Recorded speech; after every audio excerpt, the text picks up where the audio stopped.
probably be giving away a free gift, but I want y'all to go ahead and follow each other. Hello, everyone. I want to thank everyone for watching Let's Talk in Live Uncensored on another Wednesday night at 9 p.m. Central Time. Today, we are going to have a very serious topic about mental health. I am personally saying it is the hardest month mentally for me. It always has been. I suffer from depression, and I have for a very long time. So this is kind of a special subject to me. And I know Elaine is really passionate about mental health and helping people and what they need. So with that to do, Elaine, how are you doing tonight? Oh no, I think we might have some technical difficulties with Elaine. Elaine, are you there? I'm doing well. I'd actually mental health brings a little close. Elaine, I'm going to have you log out and then log back in. Can you hear me? I think you're spotty, so I'm going to have you log in and then log back out. Can you hear me? Yeah, but you're not moving. So try logging out and then logging back in. That sometimes helps, I've noticed. And while Elaine is coming up, I want to introduce Renee Beck-Santiago. She is our medical professional, and she has something that she needs to, a disclaimer she needs to say for a moment. So go ahead, Renee. Thank you so much. I just want to say that any personal views that I talk about are not my life. Okay. How are you doing tonight? I'm doing good. How are you? Thanks for having me. I'm doing good. I've had a little rough week. I lost my four-legged friend yesterday. I'm so sorry to hear that. I can't even imagine if I lost my granddog. I'm so sorry. Yeah, it was unexpected. He was only 4 years old and he had cancer, and something went, like, we thought he was bit by a spider, but then it wasn't, and he got better because we took him, he had to stay in the emergency room. And then it just came back. Oh, wait. Joe said we're looking cute. And Jeanette said, hello. Hi, Jeanette. Hi, Joe. Miss you, girl. Gotta get together with you. Wait, hold on. If I think Trump was a bad president. Okay, I'm gonna bring this up only to say that we try not to talk politics on the show. So everyone's allowed their own opinion. And so that's the only reason I'm bringing it up. So I hope that you are mentally healthy. And if you're not, this is a good show to watch because there's going to be talking about what you can do to help you. Oh, Elaine's still having a problem. So let's start.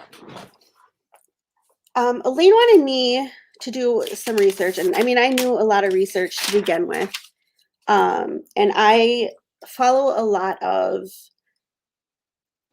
ways to help myself personally, because that's who it affects the most. What is something that you see, not in person, but that you generally tell somebody that came in and said, hey, I'm feeling like out of it? Are you a doctor that says, hey, go straight on medication? Or do you try and do like herbs or like, tell them try exercising and things like that? Right. I personally, like to have a multi-directional approach with exercise, vitamins, healthy eating, healthy living, happiness. I mean, a lot of research does show that exercise decreases depression almost just about as much as most medications for a basic depressive person. And I think that as a nation, we're very quick to start medication quickly when, there's a lot of things we can try without medication. I know, when I've had severe depression in my life in the past, when my grandfather died and when my dad died, I chose the exercise route, and I just kind of just put my entire being into exercise and working out, and I was able to get through it without medication. So I think it depends on the person. Every person and every situation is different. Obviously, if someone's majorly depressed, you want to look at, a psychiatric referral and also medication management, and as well as cognitive behavioral therapy with that. Because studies show you do need both. You can't just give medication to someone and then just say bye-bye. You have to incorporate counseling and cognitive therapy with that. I agree. I agree with that. I know there is a difference between situational depression and clinical depression. And Right. a lot of people say when they're talking to me, well, if you did this, you would just be fine. And I'm like, no, there's not a situation that's making me depressed. This Right. is just my body. And some people don't realize that it's a chemical imbalance. It's like diabetes. You Right. take medicine for diabetes. Right. And also genetically, some people are predisposed to depression more than others. So you see a lot of, genetically predisposed people with depression, like family with depression or sadness or, suicide attempts. And, so yeah, genetics has a lot to do with it, environmental, but also genetics, so both play a big role. We have a question. Oh, I'm not going to even, never mind. Elaine, are you there? I'm here. I was listening to you guys on the other one, but I don't think you guys could hear me. No, I could see you, but you were like, your picture was frozen. So that's why I didn't bring you up. That's okay. So yeah, I'm here. All right. Are we going to see her face though? I don't know. I mean, it might be just a technical issue. I know she's moving a lot of stuff in her house, so that might have something to do with her internet connection, right? Nope, I haven't moved the modems at all. Nope, everything's stationary there. Is there a full moon? I always got to ask, is there a full moon? Because, Oh, let me look, because I keep track of that.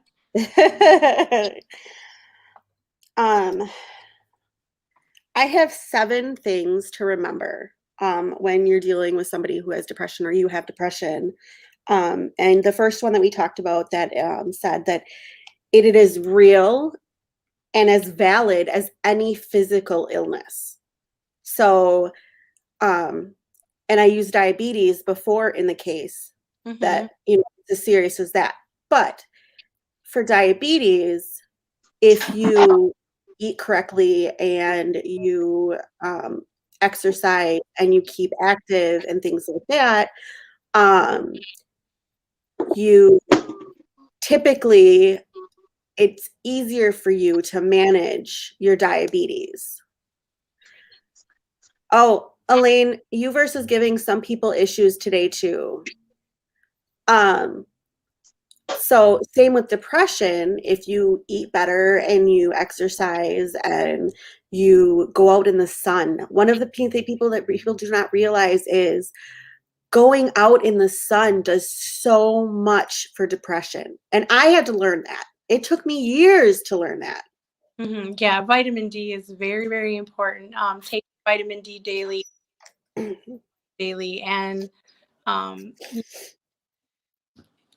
and it's something that I've done personally, and I've tried to tell people. A lot of us live really, really busy lives, and I've made an actual, I've disciplined myself to actually go outside on my lunch hour for 10, 15 minutes just to get some sunlight and walk. So that's a very good point that you're bringing up, because I think that it requires discipline to feel better, actually, to tell you the truth.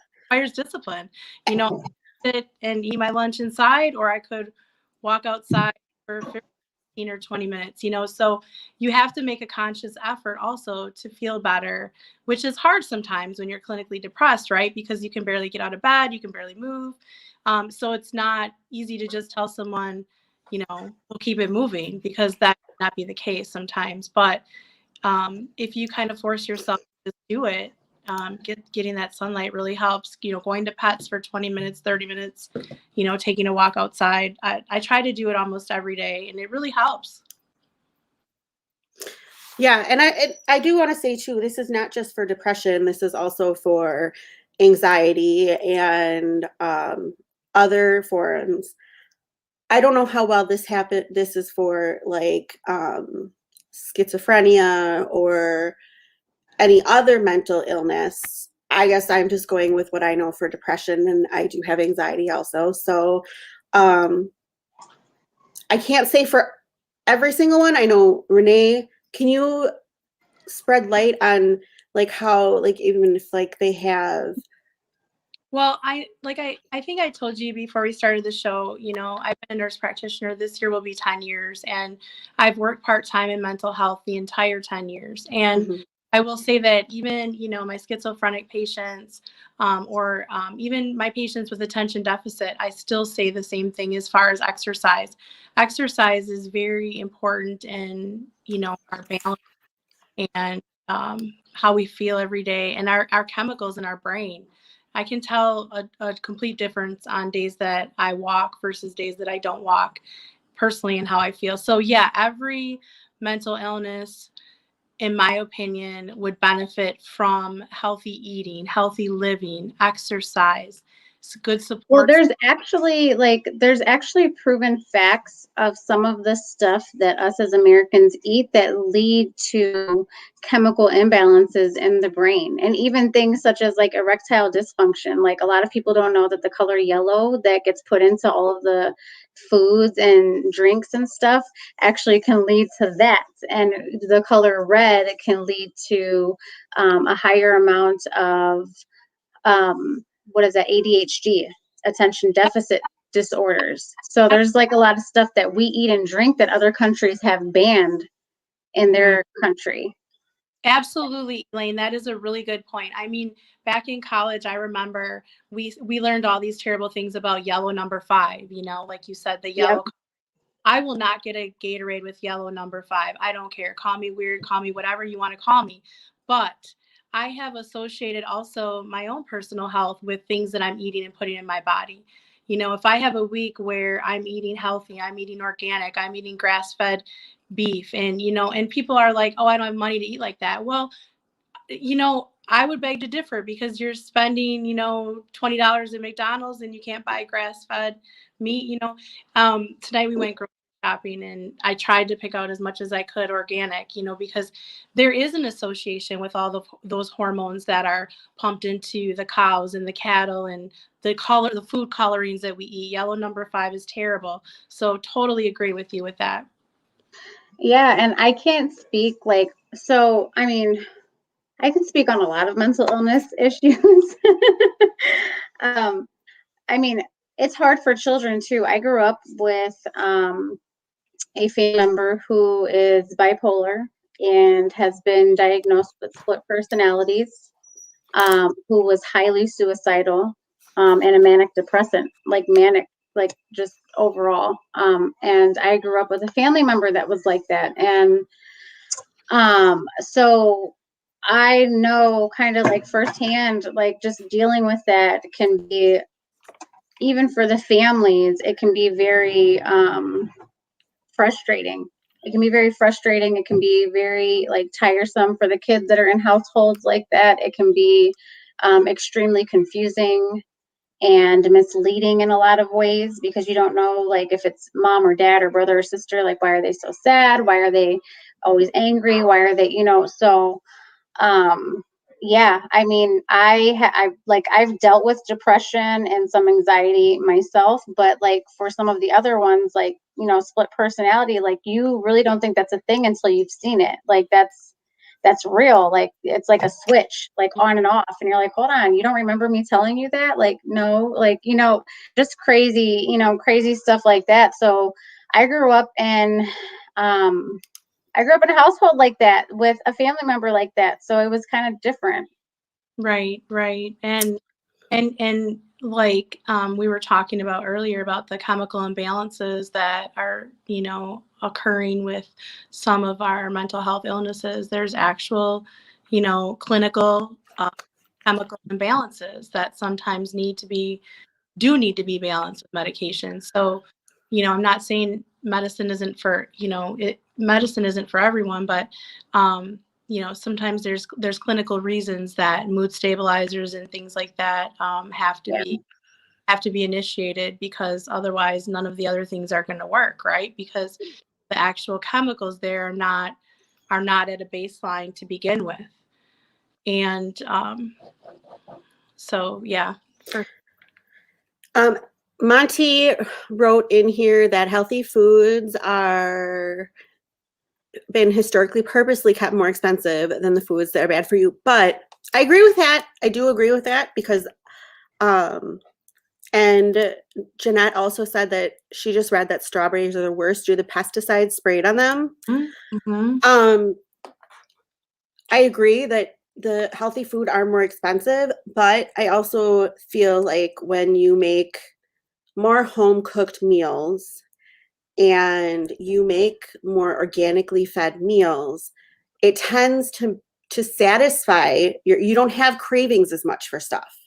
I know it's really weird, but if you get cravings for chocolate, you need to eat more broccoli.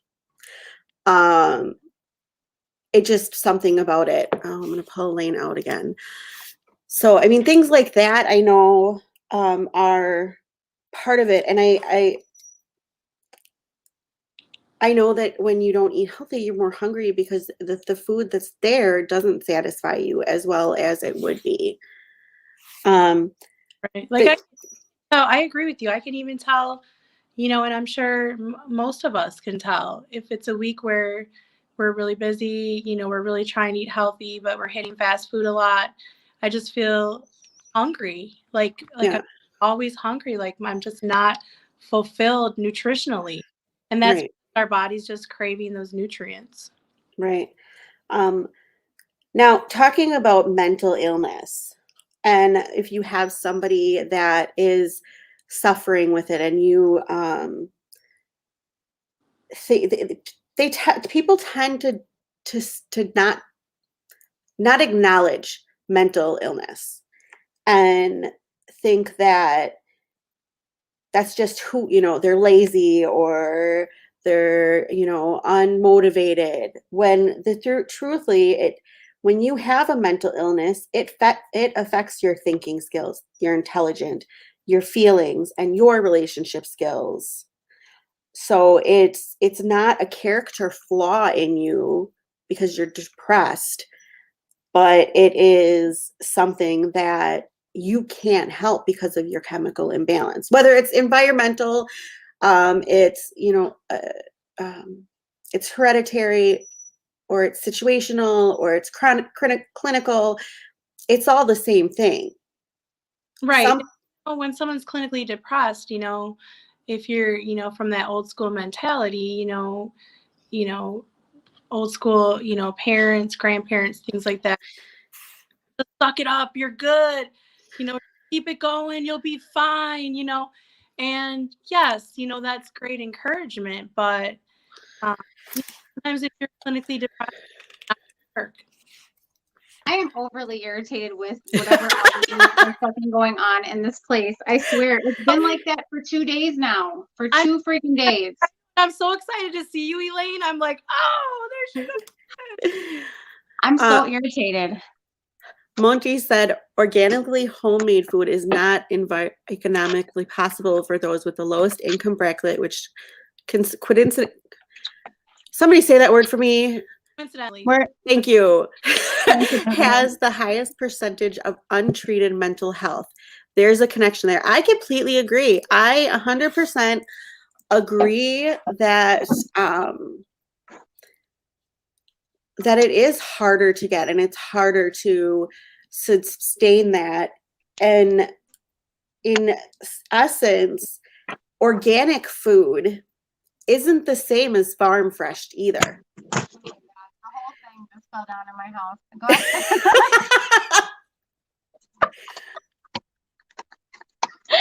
It's St. Patrick's Day. We should have been drinking. Because I swear we should have been drinking. Because at this point, I'm like, you know what? We should have drink. I should have wore green. I got a green bracelet on my granddaughter. I should have. Well, hey, look at my green screen's perfect now because I can't even use it. Like it's driving me nuts. But that's okay.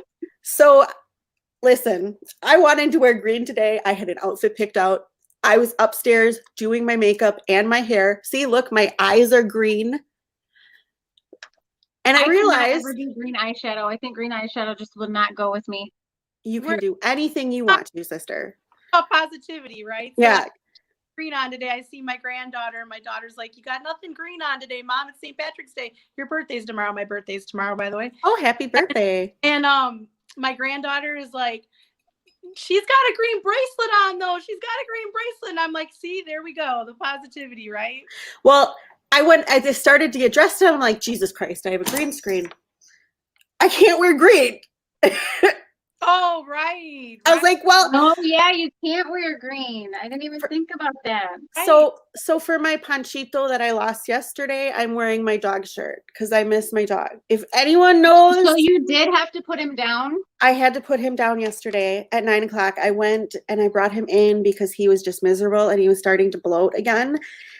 And I kind of knew before I brought him that was going to be the. Oh, that's terrible. Yes. And have him. I've had him for 4 years since he was 4 months old. And he's kind of been, I've always felt like a therapy in dogs. And he was the one of the most kind, stupidest, lovable dog that anyone had a face only a mother could love. Aww. But he was our baby, and he really. All right, I'm gonna cry. My boys could do anything to him, and the cat would jump on. Like we only had one cat at that time. Would jump on his back and ride him like a piggyback ride. Aww. Zeke, my baby, could do anything to him, and he would just sit there and just like take it and let him take it. He would give the other kids piggyback rides. One time there was somebody at the front door, and poor Abraham, who was only like 20 pounds, tried to stop him from going for the door, and he grabbed his collar and rode him all the way to the front door. That is so sad. I'm so sorry, Missy. I can't even imagine that. I'm so sorry. I'm sure everyone shares their condolences. Animals are a big part of. I never was able to realize how big part animals are in our life until. I have my grand dog, Rocky, and so I can't even imagine if something happens. I'm so sorry to hear that. I have an Erin on here. I'm going to change a therapeutic term for a relationship connection. Do you know any? I have been seeing, Erin, your comments. I can't pull them all up, but I think that a lot of the questions you are asking. So I have a question. What did he say again? He said, is there a therapeutic term for a relationship connection? I think that if you have some of the questions that you're asking really does, like a lot of people try to shy away from getting help because they think that, it is a character flaw. And getting help, there's nothing wrong with getting help to better yourself. I have been in therapy on and off for over 20 years, and it really has helped me grow as a person and helped me deal with a lot of my own personal demons that I had and my self-esteem issues. And I think everyone needs to know that every person is different, and two people can be diagnosed with the same exact illness and have completely opposite symptoms. I do agree with that. I think, so first of all, I think like I don't know if there's a therapeutic term, but I do know like what typically like when I'm talking with people with like life coaching and we're talking about connections, it's basically we just say emotional connection because you have emotional connections in different ways. You can have emotional connections with animals, you can have emotional connections with people, with friends, I think that depression's real and anxiety is real. But I think like the biggest part of it is knowing that you have it and knowing what your triggers are. I think when you start to learn your triggers of like, okay, you start to like evaluate your thoughts, right? Like you have a depressing day. But instead of allowing yourself, like Renee said, to stay in bed, to sleep all day, you sit up and you become self-aware of this is depression talking to me. This is not Elaine talking to me. This is not myself talking to me. This is depression talking to me. So what would my happy self say? What would my happy self do? Being aware and self-conscious in that way. Same thing with like emotional connections. Like if you know, like, okay, this emotional connection typically is a trigger. I'm usually very triggered after I talk to this person. That might be an emotional connection that you have to steer away from more often than not. Yes. So just that self-awareness, even with anxiety, as you start to have an anxiety-filled day and you're rushing and all of a sudden you know that you're at that peak where anxiety is going to happen or a panic attack is going to happen or you feel that coming because truth be told, when you start to have panic attacks or anxiety and stuff, it's like a rise. It doesn't just like happen sometimes. It's usually a slower rise where you feel it like it starts coming on a little bit and then all of a sudden it's like there. So when you're self-conscious, like, okay, hold on, my breathing's not even normal right now. I can tell that I'm starting to get into that space of anxiety. Taking that moment to jog, use that as a jog. That's your extra adrenaline to take a jog. Do it like 10 jumping jacks if you're in a cubicle in your office, like get that anxiety to be channeled in different areas in different ways. And then you'll become addicted in a different way. You'll start to switch your brain chemistry to where when it becomes that negative release, instead, when you do something positive, then your brain is like tricked into like releasing endorphins. When my kids have like very depressing days and they get in the car or we're together, there's actually something that is really, really, really easy to do. It sounds like the dumbest thing ever. And I could bring any of my kids on because they'll tell you I'm telling you the truth, saying the truth. If you're upset and you make yourself smile, I don't care if you feel like crying or whatever. And if you literally sit there and you just keep doing this, your brain has a natural reaction to the smile and it will start to release endorphins, positive endorphins, serotonin. It'll just start to release it. So even if you're sad and you sit there and you do this 20 times, not only are you going to laugh because you look stupid as hell, right? You're doing this.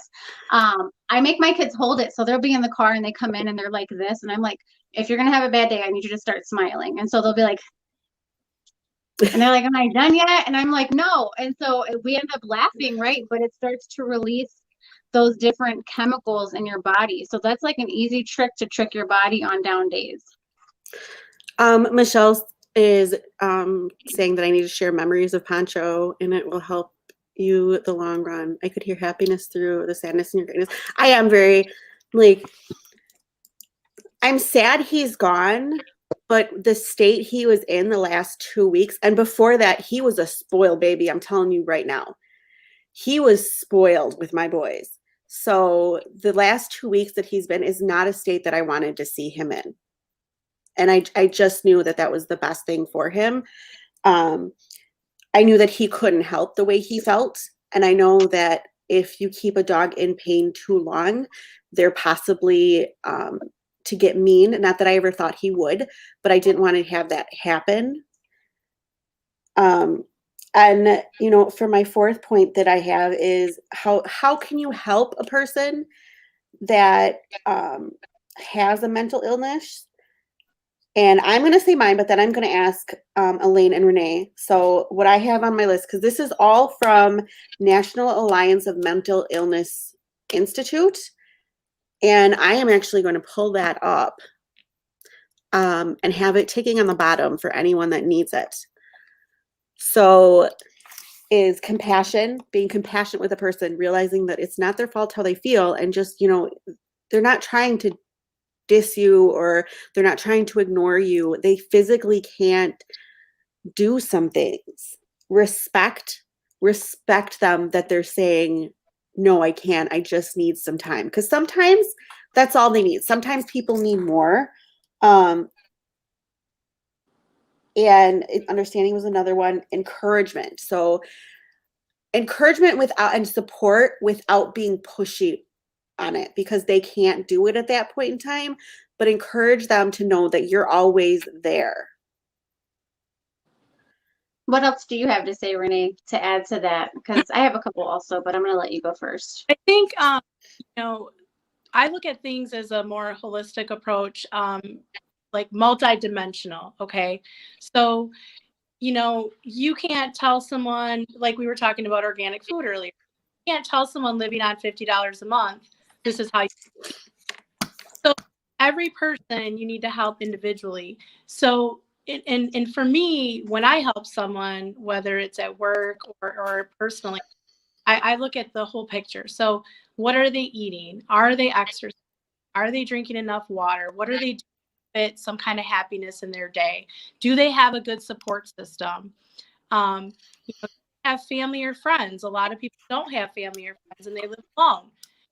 So it's easy to tell someone, not easy to tell someone who lives alone, call your, what if they don't have any, right? So it's a personal, holistic, multidimensional approach when you're dealing with mental illness or depression or anxiety. And what you said earlier was a really good point, knowing your triggers.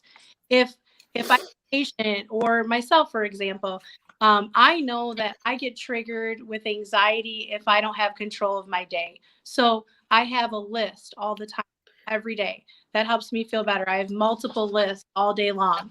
And because I have to feel, it sounds funny, but No, we always talk about doing lists when we talk together. So it's always so funny. so I always do this. There are patients that I have that, if they know being unorganized is going to trigger their anxiety, then they better figure out a way to get organized, right? So everyone's different, and everyone, like you said, has different triggers. Being around certain people might trigger anxiety or irritability, right? Well, then don't try not to be around those people who are triggering your irritability, right? I mean, that would only make sense. Limit time to those people that are triggering those symptoms, right? So try to just build your own life in a way that you feel happy every day, which is very hard to do and it requires a lot of self-discipline. But I've noticed myself even growing over the past 5 years, and it's required personal discipline. I've had to step back and take a look at certain things, and I've used those things to help my patients develop the lives they want now.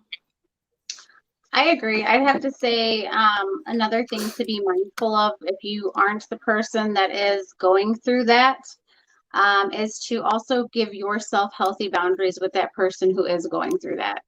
A lot of times we have like fix it mode. A lot of people tend to want to have fix it mode. And just the truth of the matter is you have to learn to understand that some people want to get better and some people just don't. Some people are in a regular place where this is their normal and they don't want to change their normal. And that goes with mental illness or not. And then there's another percentage of people who want to get better. So we'll try to take advice. We'll try to take the steps, but you can't be pushy on either end. So creating those healthy boundaries for yourself too will give yourself sanity. I will say, yes, being supportive and encouraging, all of those things are great, but I have and firsthand dealt with somebody who and just didn't want to change who they were. They wanted you to just accept their yelling spells or they're breaking everything in the house, or so that's when you have to learn, like, okay, these are going to be healthy boundaries that I put here. Whenever you start to get out of character or whatever, I'm going to remove myself from the situation. I love you and you're just going to call me when you're done. Absolutely. So I think that that's very important, because a lot of times if somebody does have a chemical imbalance, no matter how much sense you're trying to make to them, it's never ever going to make a difference. So don't try to change people. Just be there for the good times, and then remove yourself sometimes and have those healthy boundaries for the times that are, a little more trying.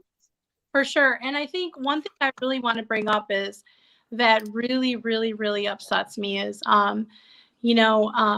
when men or women who are in relationships with people that are trying to set boundaries, you hear this a lot where like the man's calling the girl by her, or the girl, right? You hear this a lot, right? You hear the word a lot.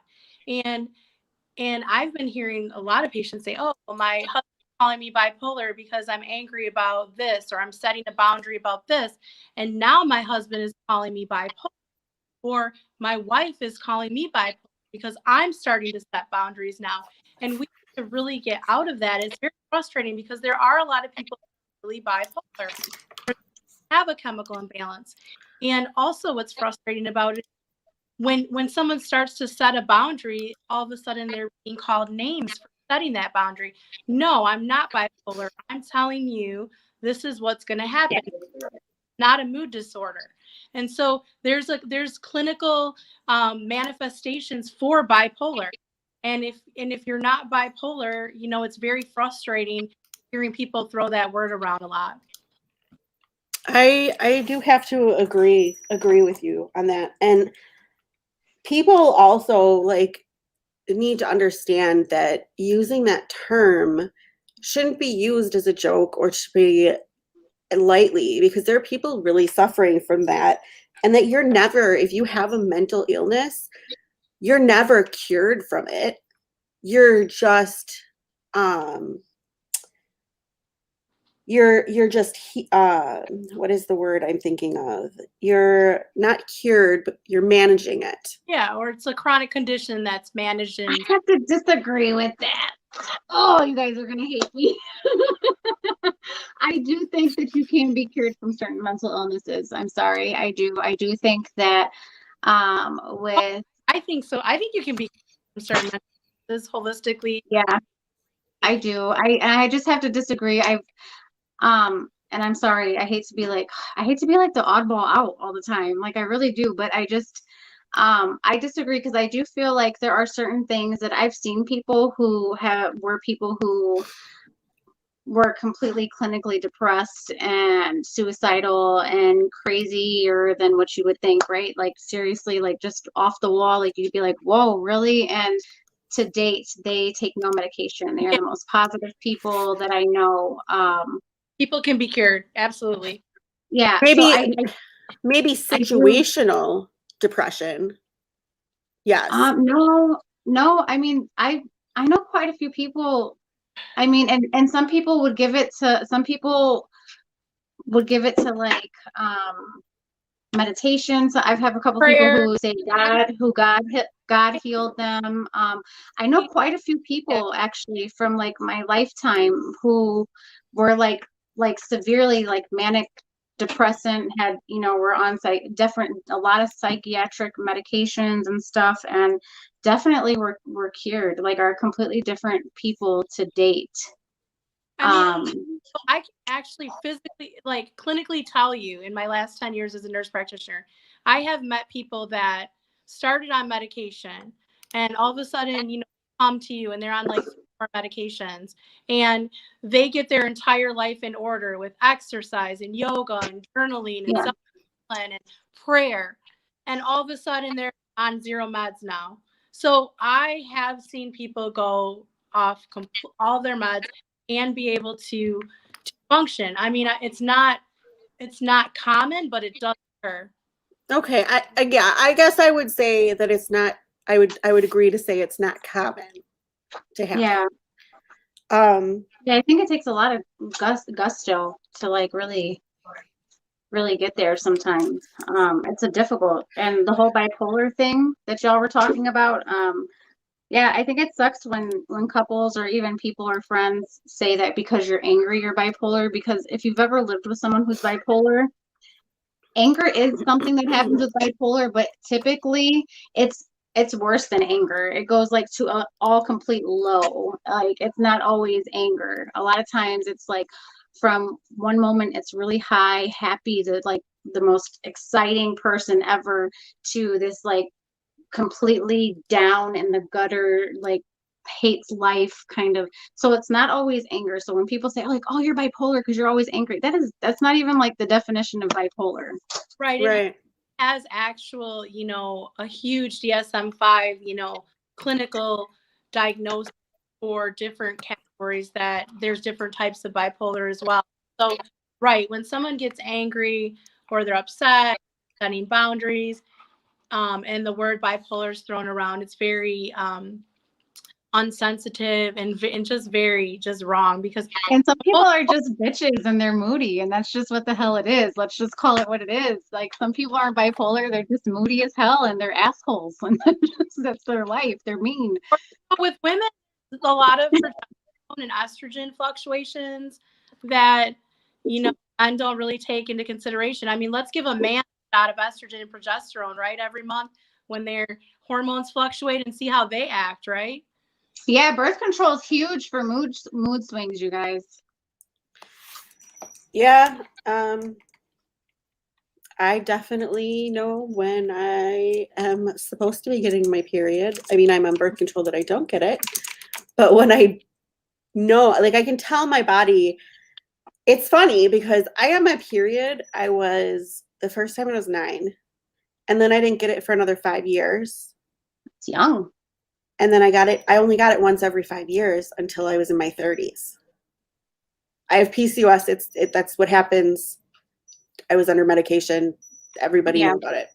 But now, after I had the twins, those suckers put me straight in a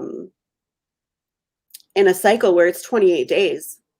And even now, I still can, like, I know I have an IUD, so I don't get it, but I'm like, I can tell when I'm supposed to get it. And like, but you still have like a shit ton of hormones going through your body consistently with that IUD. Yeah, I know. And I'm getting it. Guard, like there is a non-hormonal IUD that's but that's like the iron, or not the iron one, the copper. That's the copper one, and that one's like you can only get it at Aurora now. And like that's the 10-year one. I'm allergic to metal. Right. So right. I can't do that. I'm probably eventually going to get my tubes tied, and then we won't have this problem. But I'm not taking the chance of having another easy in 9 months. So I had a hysterectomy and they left my ovaries in. Like, who does that? Come on. My sister-in-law That's had actually that good though. That keeps you regulated with the estrogen that you need. And I just got all my hormones checked, and they're like, "You are not in menopause." I'm like, "What? I'm 44 tomorrow." Shut up. So you don't get any periods? No period. Done. Oh, I like that, girl. Okay, now. Awesome. That's the awesome part. But I still have, I feel hormonal fluctuations still every month, where I know, like, because you still have the estrogen in the ovaries. So the ovaries are like flowers that just want to bloom every month. Yeah. So I still have the ovaries, and I still can feel, almost every 28 days, like for a day, like a increased irritability. And, that's one thing women can do if they do notice, hormone fluctuations, PMSs. I just know when that's happening, and I try to stay away from everybody. Eat chocolate. Chocolate actually releases some good endorphins. Even if you're dieting, a piece of chocolate from time to time isn't going to hurt. No. Black. If you eat dark chocolate, sorry, my battery died on my camera. I got to get the one to plug in. I got to get the plug-in that plugs in. Okay. Back to mental illness. Well, because I mean, getting your period is really kind of like. It causes all of us to be mentally ill for like 4 to 7 days. I know. That 1 month where I stay in the I honestly, I mean, having PCOS, if anyone doesn't know what that is, polycystic ovarian syndrome, it affects everyone differently. Some people get their periods all the time, never stops. Some people get regular periods and get really bad cysts on their ovaries. Some people, like me, never get their period. You take metformin? it really affects people differently. And it's an insulin resistant disease that can be monitored but can't be cured. And it causes a lot of people to have emotional mental illnesses because they're never regular, never. And that's kind of with me I was always, everyone used to call me, emotional or drama filled. No, I had depression and anxiety, and I should have been on some sort of regimen to help me get better, and I wasn't. Do you And feel it made me do a lot of crappy stuff that put me in bad situations. Are you like on medications now to help you stay regulated? Right now, I can't hear you. Is it just me? Oh, hold on. Okay, sorry. Yeah, I am on medication. I've been on different types at different points in my life. Right now, I really do have. Can you do you like some of the have some of the side effects ever like affected your day-to-day life? Yeah, when I first went on medication, I actually had I tried to hurt myself, and it was because I had never, it was because of the medication I was on. I had a really intense therapy session with my counselor and another family member that I needed, to get some boundaries, and I just lost it. And it was because of I just started the medication. I mean, that's nothing to be ashamed of at all. Like, honestly, like I went through a period where I tried to hurt myself when I was in a very abusive relationship. Still have the scars to remember that day that I decided that I didn't want to be in the relationship or here anymore. So, I mean, I'm not embarrassed to say it anymore. It's more yeah, I was far gone. Like mentally, I was far gone. And I would only have to say that it was God's good grace that pulled me out of that or even stopped me from going any deeper. I think what helped me be able to talk about it, and even like I was bulimic. I used to binge and purge and really unhealthy, of course. And what helped me be able to talk about it was seeing my children and seeing the signs that my children have that I know that I did at their age, to know like, oh, that's a sign. We need to get them help, and help them start them now. If I start them early, thanks for talking about this and your experience. And then Tiffany also said, this is why we talk about these things and good resources. Everyone is going through the same thing. I do have to agree, but I feel like in some cultures, it is harder to talk about these things because they don't like to believe that they exist. Oh, and that's Hispanic and Black cultures for sure. It's a stigma. It's a stigma for Hispanic and Black men especially to even seek counseling. It's like a lesser of a man thing for our cultures. Yeah. Say personally, in my 10 years experience, I definitely see more women help than men. Renee, the problem, and men have depression too. Men have addictions. Men have depression. Men have bipolar. Men have mood disorders, and they feel as though they can handle it themselves, and they don't need to reach out to someone for help, and that they can do it all by themselves. And if they're, if we also decrease that stigma, with men, we'll start, being able to help more men through things. Men have a lot on their plates too that we don't appreciate or acknowledge sometimes. Yes, I totally agree. I also think it's too a stigma for certain like I know my mom's side, German side, it's like it's not to be thought of.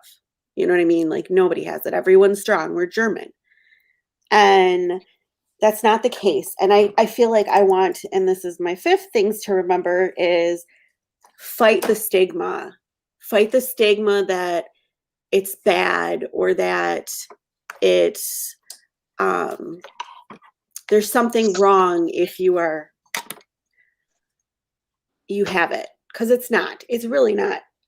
And it's really, you got to spread the truth about it, that you have to be open and talk about it and be willing to do those things, because it's the ones you love that are suffering. If you have it, or if somebody has it, it's the ones around that are suffering too. Depression is just not a one person thing. It's your whole family. Right, absolutely. And anxiety and depression and mood disturbances. And I think in general, people feel, we sometimes, I see people for the very first time, they're like, I've never told anyone this because I'm afraid if I tell a friend or a family member or someone that I'm depressed, like they'll look down on me or think that I will be unable to function in my family life or in my job or whatever. And so there, but a lot of people, like someone had mentioned in the comments, a lot of people are going through this. I mean, this is very, very common, especially last year with COVID-19. Everyone has hit the ultimate bottom low in how they feel. People that have never experienced depression and anxiety in their whole life, who have been able to support their families, that all of a sudden support their families anymore, are extremely anxious, extremely depressed, and still feeling those effects a year later from the whole COVID-19 pandemic. And I think that we're just starting to support each other and realize that if someone has depression or anxiety, it does not make them a bad person, and they can still move forward, and they can still get through this, and they can still move on with their life and completely, wonderful, nurturing, successful life in the future, even though they've gone through a hard time. And that was number 6 on my list. Now, if somebody, because we're going to be wrapping this up in about 3 minutes, what is a way somebody can get help, Renee? What would be their first step? I know that in the bottom we're having, the link to National Alliance on Mental Health, but as being a health provider, what is the first step to get help? Right. So like I said earlier in the show, my personal podcast today, any job that I work at, I do have are not a reflection of these places of employment. However, I will say, in general, overall, if you can usually contact your primary care provider and see your primary care provider and get a referral to a behavioral health specialist. As we know, in Wisconsin and nationwide right now, there's a waiting list for psychiatrists, behavioral health specialists, medication management. And so I encourage you to reach out to your primary care provider, get that referral, seek someone for counseling, and possibly medication management, and exercise, and someone that can just kind of help you with this whole time. And so usually the first step comes from a primary provider putting a referral in. There's also a lot of outside agencies, NAMI, that you have on the bottom of the screen can definitely lead you into the right direction. Of you can actually Google, just Google behavioral health providers in my area in Racine, and lists and lists and lists of people will come up, both counselors and medication providers. And I think also not forgetting to utilize some of your easy to go things. Like if you're having a really bad night, it's as simple as dialing 211 and they will have someone on the phone to talk to you. Also, don't leave out like some of your local churches. Some of them actually have counselors that work in the church for And that's, for needs and stuff like that, in case you are having any needs. And if you do or don't attend the church, that doesn't matter to them. and that's answering Tiffany's question. What if a person doesn't have a doctor, any community programs? I don't know if Planned Parenthood recommends people, but I'm sure that they can. I was just looking through our list of things that we were going to talk about, and we hit everyone except one. And if I could just quick get your thought on it, of teachers talking about mental illness and ADD. And I have my own opinion of it, because I had a teacher tell me that I needed to put one of my children on medication, and I was like, no. And we took him to, the correct people, and they're like, no, he doesn't have ADD. I want to know your opinion on that, of a teacher coming to you and saying, I think your child needs to be on ADD medication. Well, I have a big opinion. And I mean, obviously, I'm a provider and I'm a prescriber. However, I think as a nation, we, as a nation, we overprescribe deficit medications. A lot of attention to our situational. I mean, you can't expect a kid who's 10 or 12 years old, right, in a classroom of 20 people who are all doing their own thing to be able to focus, right? I mean, that just doesn't seem realistic. So a lot of are situational, and there's a lot of things that you can do that do not require medication that can help people help focus. A lot of different things. Even the vitamins, like we talked about earlier. There's a lot of different vitamins that can naturally help attention, and not eating a lot of sugar. We overfeed our children sugar, right? And that really contributes to attention deficit. So, yeah, it's very, very hard, because everybody thinks their kid has ADD, right? I mean, everybody's kid has ADD, right? I mean, you hear about it all the time, everybody you talk to. And that's not always the case. I mean, we send our kids to a classroom where there's 100 different things going on, and we expect them to be able to focus on their math. It's not realistic. We need to get back in the schools and find other ways to get our kids to focus, right? We need to bring other people in. We need to get help. We need to, have different programs, because I don't think I would be able to focus in a general classroom nowadays with everything going on. Do you guys think you'd be able to? Oh no, I have ADD and I'm on medication for it. I'm the wrong person to ask. But my son, I know, doesn't. He was 9 at the time, and it really bothered me. And it was that situation. Everyone was doing every different thing, and she didn't have it under control, but she's trying to put the kids to be on medication. I know, Elaine, you have something to say, because your face shows it on the screen, and I'm seeing it on the corner of my eye. I just, I have like a split decision on that. Like, for one, I feel like a teacher's job is really hard, but sometimes they are the first witness to children needing help, right? Like, sometimes they actually are the first witness, because they have to have them more in a confined, relaxed state, and some kids just cannot at all. But at the same time, I feel like it always goes back to the house, to the home. Like Renee said, what are you feeding them in the morning?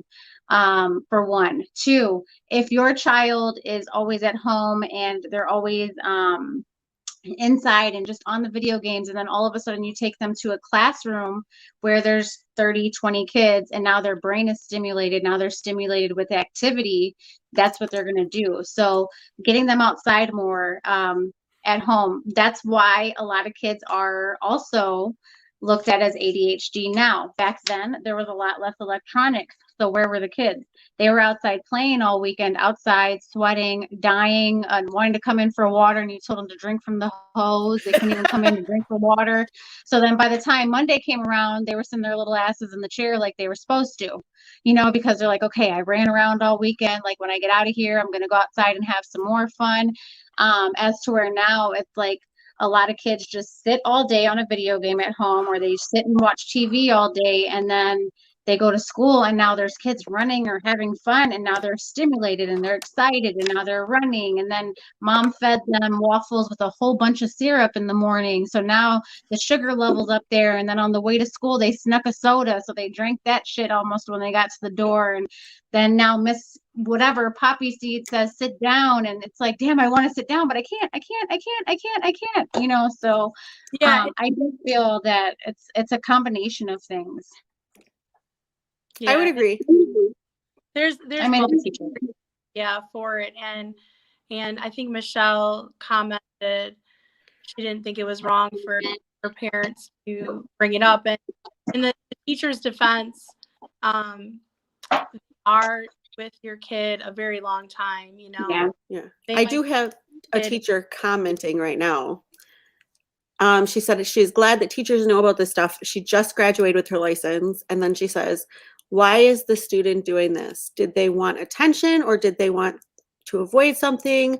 What do we give them, their brain, and get attention again? Oh, she's snuck a soda. I felt that. My kids are addicted to sugar too. Now, okay. I want to say I do. Yeah. How I know I trust Renee's and Tiffany's opinion is because I grew up with Tiffany, and she was one of the naughtiest, sometimes cutest. She looked like a China doll, but she was a tomboy. And she is, you know, girl that we knew in the neighborhood. She lived right next to me, and I babysit her a lot. And she's now got twins that she is raising by herself. And she graduated from college still with being pregnant with twins. So I have twins myself, so I know how it is. There's no way in hell I would be able to graduate from college with twins as babies. Mm-hmm. You know, and I'll say this, you know, I know you want to close soon, but there's definitely a lot of pressure nowadays, right? In 2021, there's a lot more pressure we have now than we had 20 years ago. You know, everybody, you know, there's pressure to drink our water, sleep enough, right? Have our friendships, you know, have solid friendships, have solid personal relationships, spend time with our family, spend time with our friend, maintain a job where we're at, you know. There's so much pressure that we all have. And I think that that is also contributing to anxiety and depression. Everyone wants to make that they're meeting up to society standards, right? And we don't have to feel like that every day, every minute. Who we are is okay. Do is okay. As long as we wake up and we're doing the very best we can every day. Sometimes that's enough. I think that's very hard for a lot of people that, you know, suffer from wanting to be a perfectionist. Like I've always felt like that myself.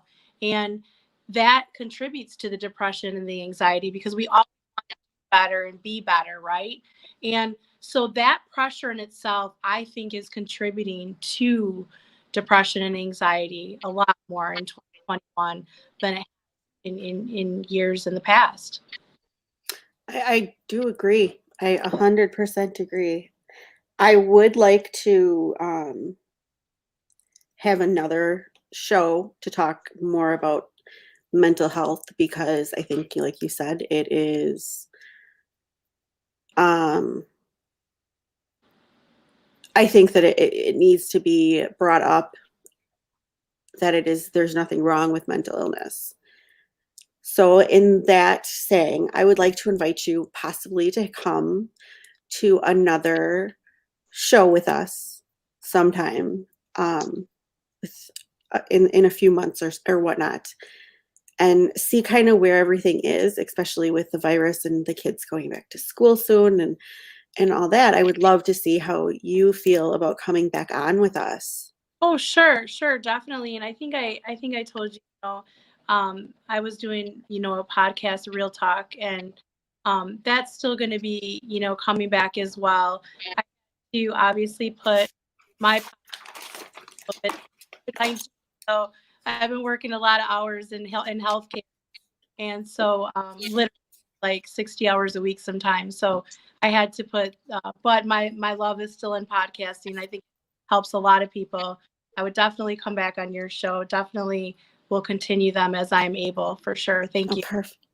And we would love to do a dual show with Real Talk, and talk about this so it can be part of, part of your podcast also, because you have a lot to contribute. Thank you. Thank you. Yes, absolutely. Thank you guys. It was super fun, and you guys are always great.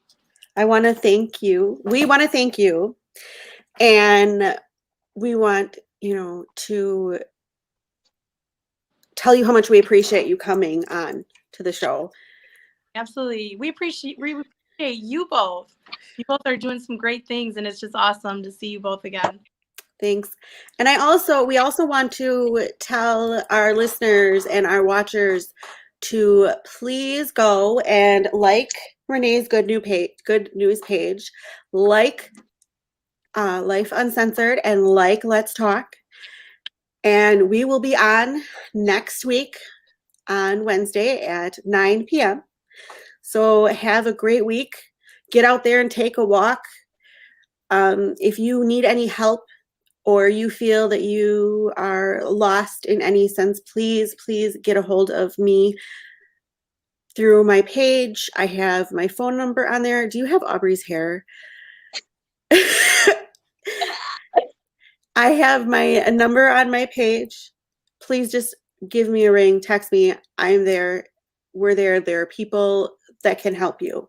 Have a great night and see you next week. Bye.